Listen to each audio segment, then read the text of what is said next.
Met people and communities all around the world. And through that, I thought I knew. I thought I had an awareness to... The shameless Sussexes have ensured their kids are known as Prince Archie and Princess Lilibet because it is their birthright.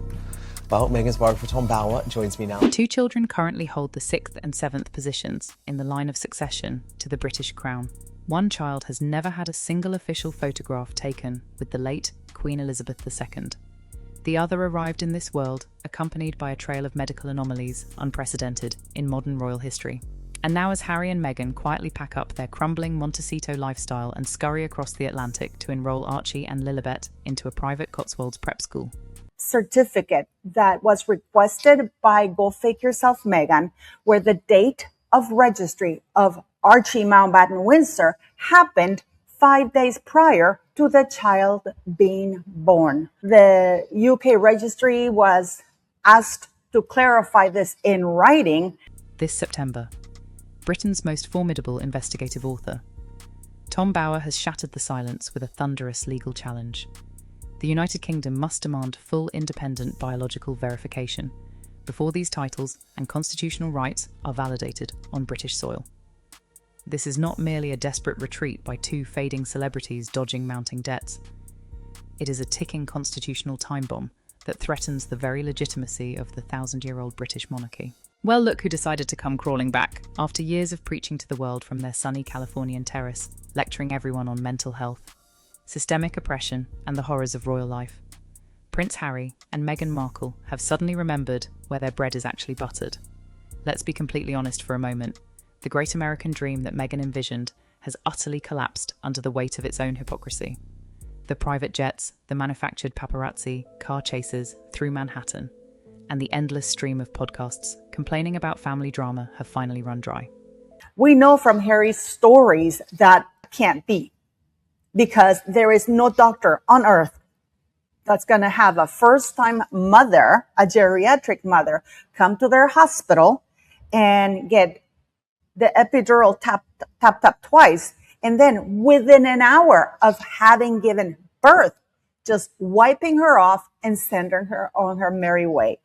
And now faced with an unforgiving Hollywood elite that has thoroughly ghosted them, the Duke and Duchess of Sussex have quietly signed a lease on a discreet high-walled manor in the rolling hills of Gloucestershire, right in the heart of the Cotswolds. Before we dive into the explosive legal showdown brewing in London, make sure you hit that subscribe button for Sussex Unmasked right now.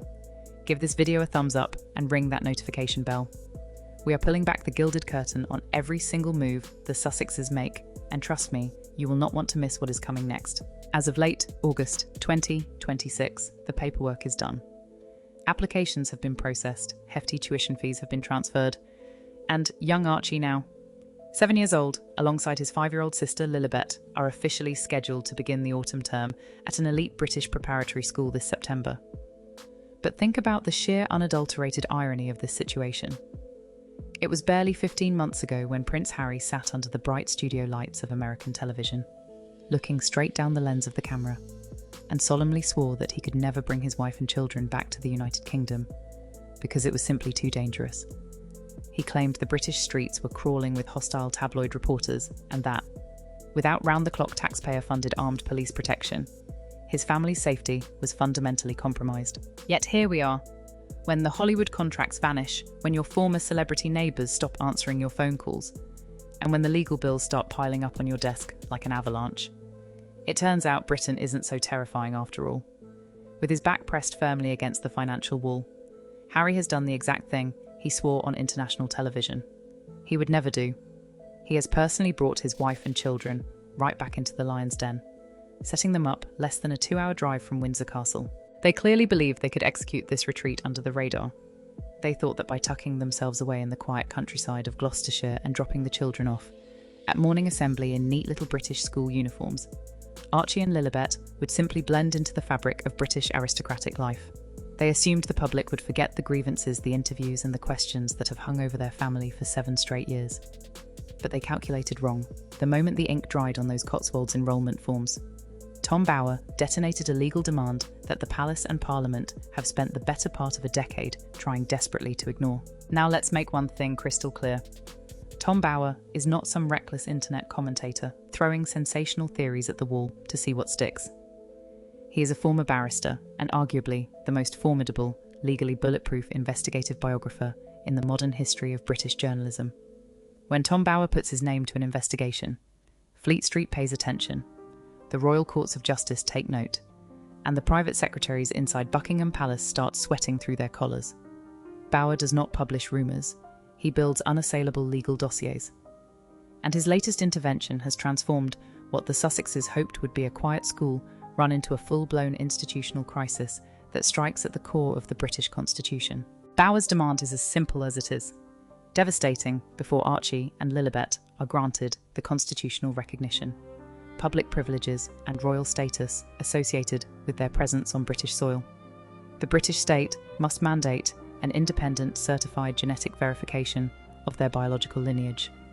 We are not talking about a couple of minor aristocrats living off private inheritances in the countryside.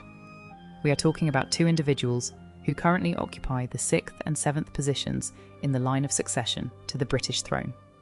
If a catastrophic tragedy were to befall the Prince and Princess of Wales and their 3 children, the person sitting at number 6 would be called upon to wear the imperial state crown and serve as the head of state for the United Kingdom and 14 Commonwealth realms. Yet to this very day, there is exactly 0 independent biological evidence verified by the Crown or the Privy Council, confirming that these 2 children meet the strict constitutional criteria established by British law. Think about the staggering negligence of the royal administrative machine back in 2019 and 2021. When Archie was born in London, and later when Lilibet was supposedly born in Santa Barbara, the royal household essentially accepted the birth certificates based on Harry and Meghan's word. There were no senior palace officials present, no royal doctors permitted in the delivery suite, and no independent cross-checks performed. The palace simply issued press releases on social media and updated the official royal website on blind faith. For 7 years, the royal establishment hid behind the excuse of distance. As long as the Sussexes remained thousands of miles away in California, isolated behind the gates of their Montecito compound, the palace courtiers could afford to kick the constitutional can down the road. They could whisper among themselves, manage the PR fallout, and pretend the problem did not exist because the children were growing up as American citizens. But the moment Harry registered those children in a British school and established habitual residence in the Cotswolds, the jurisdictional reality changed overnight. Bower's argument cuts straight through the royal public relations spin. The British public cannot be asked to recognise titles of prince and princess, nor can Parliament maintain their places in the line of succession without absolute undeniable proof of constitutional compliance. By stepping forward and demanding forensic medical proof, Bower has effectively cornered both the palace and the Sussexes. If Harry and Meghan have nothing to hide, a simple, non-invasive swab would put the matter to rest within 24 hours. Yet their absolute refusal to cooperate has only fueled the fire. Why would a routine biological verification possess the terrifying power to strip royal titles and dismantle an entire family's status? To understand that, we have to look back at an ancient constitutional statute that has governed the British Crown for more than 3 centuries. To truly grasp the magnitude of the storm descending upon Harry and Meghan, you have to understand the foundational rules of the British monarchy. This is not a matter of modern royal family drama or petty interpersonal disputes over bridesmaid dresses. This is a matter of strict constitutional law. Since the enactment of the Act of Settlement in 1701, a statute that has stood for well over 300 years, the British monarchy has operated under a single unbending principle regarding royal succession. Any child who enters the line of succession must be in the precise and ancient wording of the law, born of the body of the royal mother. Let us unpack exactly what that legal phrase means under British constitutional jurisprudence. Born of the body does not simply mean that a child shares the genetic material of the father. It requires unconditionally that the child must have gestated inside and been physically delivered from the womb of the married royal wife. Under the laws of the United Kingdom, if a surrogate mother is used, regardless of whether that surrogate carries the biological egg of the wife or the sperm of the royal prince, the resulting child is legally classified as an adopted child in the eyes of the Crown. And under the British Peerage Act and the rules governing royal inheritance, adopted or surrogate-born children are strictly prohibited from inheriting hereditary peerages, royal titles or positions in the royal line of succession. This is where the Sussexes' carefully constructed narrative begins to unravel. Over the past several years, persistent reports and witness testimonies have raised serious constitutional questions regarding the physical realities of Meghan's pregnancies. Consider the extraordinary public statements made by Samantha Markle on international television. Meghan's own half-sister stated on the record that Meghan had undergone multiple fertility treatments and had retrieved frozen eggs from a prominent fertility clinic in Los Angeles, precisely 9 months before Archie was born in London. Now, in any modern family, utilising surrogacy or advanced reproductive technology is a wonderful, widely celebrated path to parenthood. Nobody is criticising modern medicine or family planning. But the British Crown is not a private family. It is a hereditary institution anchored to an unyielding legal framework. If an ordinary British citizen uses a surrogate, they can celebrate their newborn child without constitutional consequences. But if a senior royal utilises a surrogate and conceals that reality from the British state, placing those children into the line of succession on false pretences, that is not merely a breach of family protocol, it borders on constitutional fraud against the British Commonwealth. For centuries, the requirement of born of the body was protected by an intricate system of state oversight. Government ministers, high-ranking royal officials, and royal doctors were required by law and custom to be present or immediately accessible during a royal birth, to certify, without a shadow of a doubt, that the child was indeed delivered by the royal mother. Harry and Meghan tore up that rulebook. They dismissed the Queen's medical household, shrouded their medical arrangements in non-disclosure agreements, and demanded total secrecy. But these constitutional questions did not originate from palace gossip. They stem from the bizarre, medically inexplicable timeline of the day Archie supposedly entered the world. Let us rewind the clock to the morning of May 6th, 2019, and examine the official narrative of Archie's birth. Because when you lay out the facts in plain English, the story completely defies both basic medical science and 2 centuries of established royal tradition. The entire sequence of events that unfolded between the Portland Hospital in central London and Frogmore Cottage in Windsor reads less like an official royal birth and more like a poorly executed cover story. Take Prince Harry's own words in his best-selling memoir Spare. In that book, Harry proudly recounts that Meghan went into labour, was driven through the early morning traffic to the Portland Hospital, a private facility located more than 20 miles away from their home in Windsor, received an epidural, inhaled an entire canister of laughing gas, gave birth to their firstborn son, and was then discharged and driven back home to Frogmore Cottage a mere 2 hours later. Ask any obstetrician, any midwife, or any mother who has ever delivered a child in any hospital in the world. A first-time mother who undergoes an epidural procedure is never discharged 2 hours after delivery.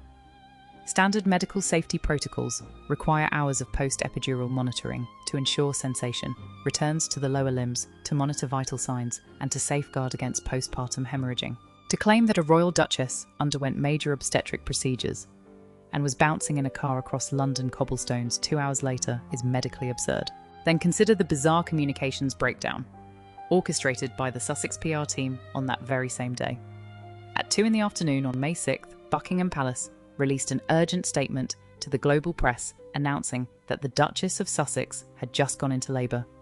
Yet mere minutes later, a follow-up announcement was issued, stating that the baby had actually been born at 5:26 that morning, nearly 9 hours earlier. The palace press office had been kept completely in the dark, left to distribute false timelines to the global media, while the Sussexes managed the narrative behind locked doors. Even more damning was the spectacle that took place on the forecourt of Buckingham Palace. For over 200 years, royal tradition dictated that following the birth of a potential heir, a framed announcement was placed upon a ceremonial gilded easel outside the palace gates.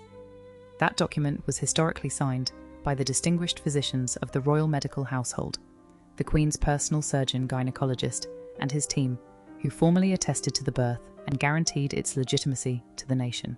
When the easel was brought out for Archie, the crowds and reporters gathered outside gasped in astonishment. The signature lines where the royal doctors were supposed to sign were completely blank. Not a single British doctor was willing to put their medical licence and personal reputation on the line to certify a birth they were barred from witnessing. As if that were not enough, 11 days after the birth, Meghan's legal team quietly filed an official amendment to Archie's birth certificate.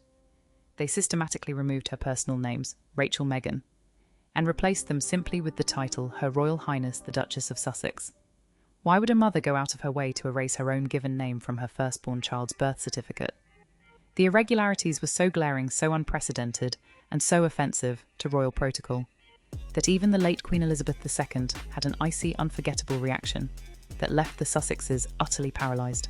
To truly appreciate the depth of the royal establishment's suspicion, one needs to examine the actions of the late Queen Elizabeth II during her final months on the throne. Her Majesty reigned for 70 glorious years, navigating political crises, global conflicts, and family scandals with an ironclad devotion to constitutional duty. She was a monarch who understood that the crown's survival depended entirely on integrity, truth, and adherence to the law. And behind the polished walls of Windsor Castle, the Queen was reportedly furious about the web of secrecy surrounding the Sussex children. According to explosive revelations published by seasoned royal insider Lady Colin Campbell, the late Queen found the entire Sussex birth saga deeply disturbing. Her Majesty, who had witnessed the births of her own children, grandchildren, and great-grandchildren, under the transparent gaze of royal medical professionals, recognised that the bizarre manoeuvres surrounding Archie and Lilibet reeked of profound deception. She was deeply troubled that Harry and Meghan were using royal styling and claiming positions in the line of succession, while refusing to adhere to the very rules that gave those positions legal validity. The boiling point arrived in June 2022, during the historic Platinum Jubilee celebrations. Harry and Meghan flew into London from California, bringing young Archie and infant Lilibet with them. On the surface, the visit was billed as a family reunion to celebrate the Queen's monumental milestone. But behind the scenes, the Sussexes had an entirely different agenda. They brought along their own private American photographer, intent on staging an intimate private photo shoot inside Windsor Castle. Their plan was calculated and transparent. They wanted a high-resolution, professionally staged photograph of Queen Elizabeth II, cradling infant Lilibet in her arms. That single photograph would have been worth millions of dollars in marketing power for their Montecito media brand. More importantly, it would have served as an unassailable royal seal of approval, an implicit endorsement by the sovereign herself, effectively shutting down any lingering questions about Lilibet's biological legitimacy without the need for medical proof. But Queen Elizabeth was far too astute to be manipulated into serving as a prop for a commercial enterprise. When Harry personally approached his grandmother at Windsor, pleading for just 15 minutes with their private photographer present, the 96-year-old monarch delivered a response that became instant royal legend. Looking straight at her grandson, she offered just two flat, unyielding words: no chance. There was no negotiation, no polite excuse, and no compromise. The Queen explicitly banned any cameras from the room and strictly forbade any official photography of the meeting. Throughout the entire Jubilee weekend, not a single official photograph was captured of the Queen with Lilibet. Think about that fact, 70 years on the throne.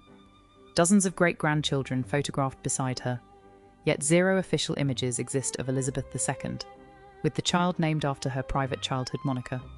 The Queen refused to allow the Crown's moral authority to be hijacked to authenticate something she fundamentally doubted.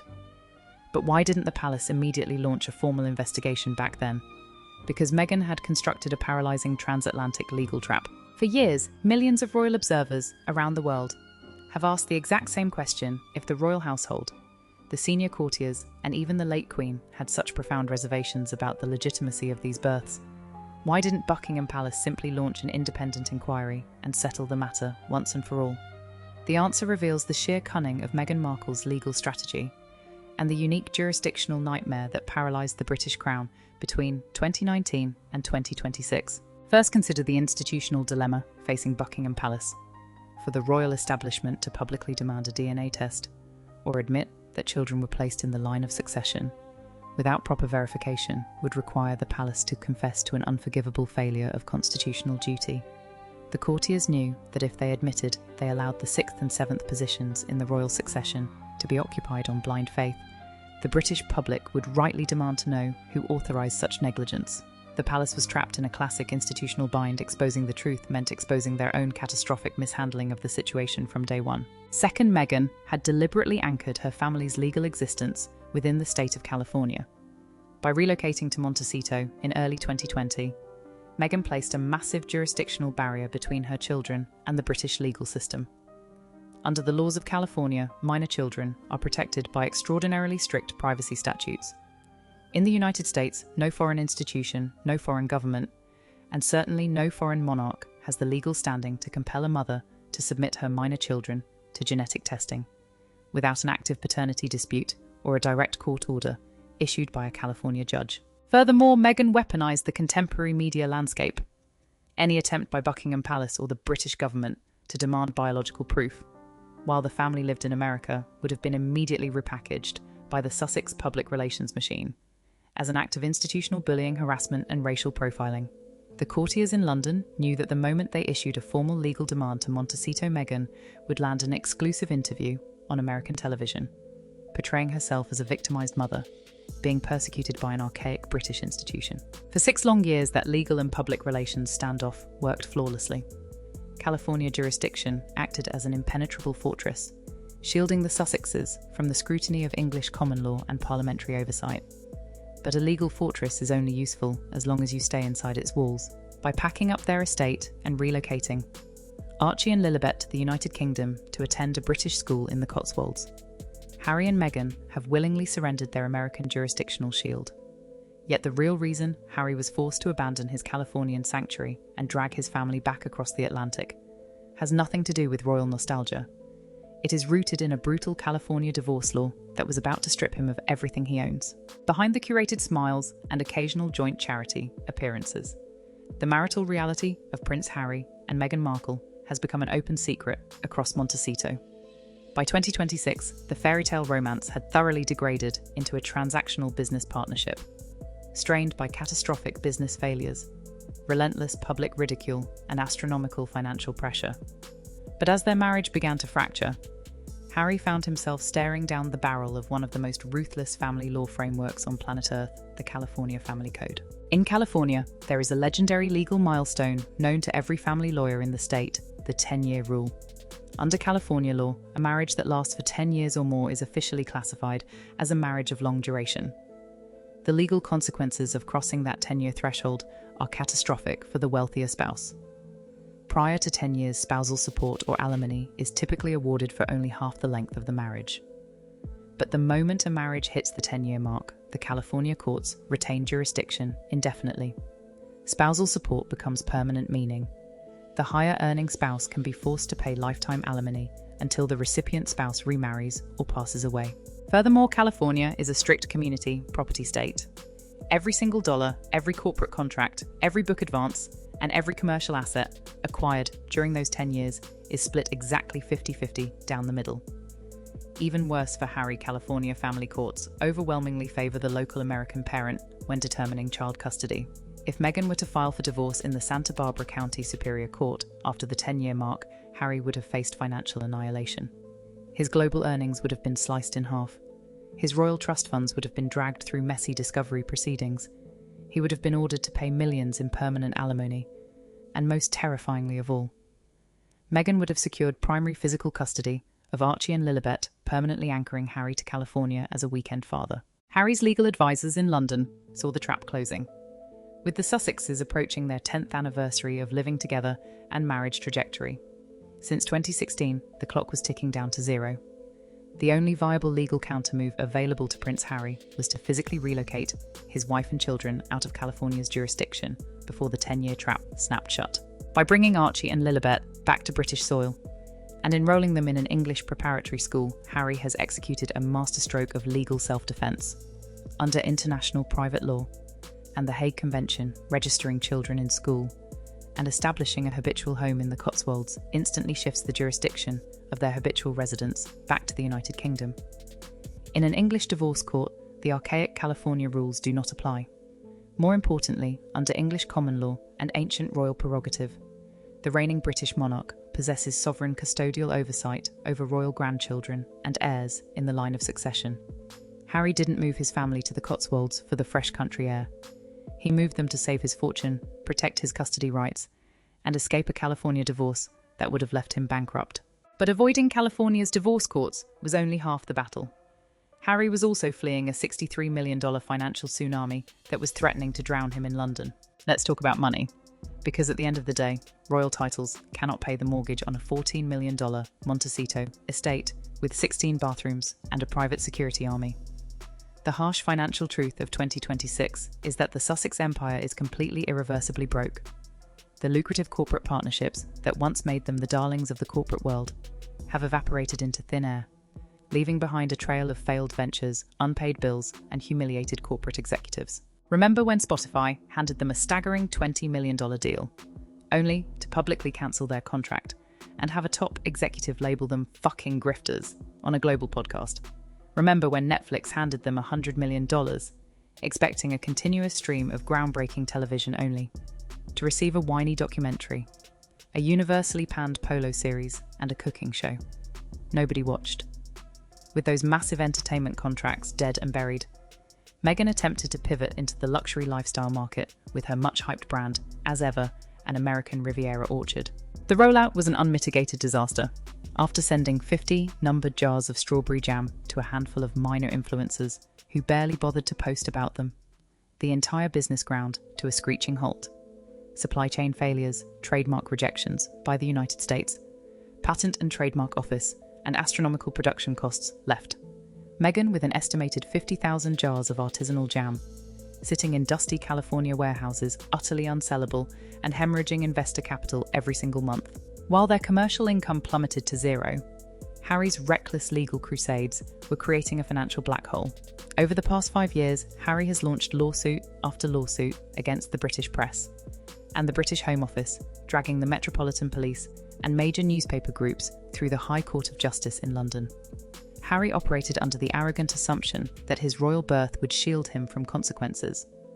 But British law operates under a very strict ruthless principle known as the loser pays. When you lose a major High Court lawsuit in the United Kingdom, you are legally obligated not only to pay your own elite legal team, but also to pay the catastrophic legal costs incurred by the defendants you dragged into court. Legal analysts in London estimate that between his failed Home Office security appeals, his collapsed phone hacking claims and adverse cost orders, Prince Harry is staring down a cumulative legal liability of nearly $63 million. With his American income gone, his Californian assets tied up, and the High Court bailiffs looming, Harry was faced with total bankruptcy. There was only one escape hatch left in the entire world: the time-honoured royal tradition known inside the palace as the PhD rule, Papa has dough. Harry realised that his only path to financial survival was to move back into the orbit of King Charles III, establish himself as a prodigal son, living quietly in Gloucestershire and plead for private financial bailouts from the Duchy of Lancaster and the King's private wealth. But Harry made one fatal miscalculation. The clock on his father's royal chequebook is running out, and waiting in the wings is a brother who has zero intention of ever writing him a single penny. Prince Harry knows better than anyone alive that his father's paternal patience is the only thing standing between the Sussexes and total royal extinction. King Charles III is now 77 years old, managing his demanding constitutional duties while undergoing continuous delicate medical treatments for cancer. Charles is at his core a father who still holds a sentimental emotional attachment to his youngest son. The king operates under the gentle philosophy that blood is blood. And as long as Charles wears the crown, there will always be a quiet back-channel door left open at Clarence House for private financial support and quiet royal pardons. Harry is desperately racing against the clock, because he knows that Charles's reign will not last forever. Meghan's public popularity in the United Kingdom has plunged to a catastrophic 22%, making her the most disliked public figure in modern British history, trailing even behind disgraced figures of the past. The British public has completely run out of patience for the Sussexes' grievances, and the political establishment is no longer willing to tolerate the endless drama emanating from their camp. More terrifyingly for Harry, he knows exactly what happens the moment the crown passes to Prince William. The Prince of Wales does not operate with his father's sentimental hesitation. William views Harry and Meghan not as wayward family members who need a hug, but as dangerous, untrustworthy liabilities who have spent 6 years actively trying to sabotage the British monarchy, slander the future Queen Catherine, and undermine the stability of the Commonwealth for personal financial gain. If Harry needs a preview of how King William V will handle the Sussex problem, he only needs to look at the ruthless, systematic destruction of Prince Andrew. Prince William was the driving force behind stripping Andrew of his military titles, his royal patronages, his official styles, and eventually having him banished from Royal Lodge. William showed zero mercy to his own uncle because the survival and integrity of the crown demanded it. And William will show even less mercy to Harry. William's vision for the future of the monarchy is a streamlined, transparent, and legally unassailable institution. Palace insiders have made it abundantly clear that the moment William ascends the throne, any royal who refuses full constitutional transparency will be excised from the royal ledger without hesitation. William has already indicated to his inner circle that the question of the line of succession will be resolved decisively. Under William's reign, there will be no backroom deals, no quiet allowances, and no looking the other way. If Harry and Meghan cannot provide independent verified DNA evidence proving that Archie and Lilibet comply with the Born of the Body statute, William will not hesitate to sign the letters patent, revoking their titles and formally petitioning Parliament to strike their names from the royal line of succession forever. As the morning mist clears over the rolling hills of Gloucestershire, this September, a private bell will ring at an exclusive preparatory school in the Cotswolds, signalling the start of a new academic year. In any normal family, dropping your 7-year-old son and 5-year-old daughter off at the school gates is a private heartwarming milestone. But there is nothing normal about the House of Sussex. When Archie and Lilibet step through those school doors, they do not do so as private citizens. They enter under the colossal shadow of holding the 6th and 7th positions in the line of succession to the greatest hereditary crown on earth. Harry and Meghan believed that by retreating to the British countryside, they could have it both ways. They thought they could retain their glittering royal titles, secure the constitutional privileges of the line of succession, enjoy the social prestige of British aristocratic schooling, and yet maintain total secrecy over the medical and biological realities of their children's births. But that game is officially over. Over 80% of the British public is now actively demanding complete transparency and a full parliamentary audit of the royal succession. The pressure is no longer just coming from Fleet Street columnists or television commentators. It is moving into the halls of the Palace of Westminster.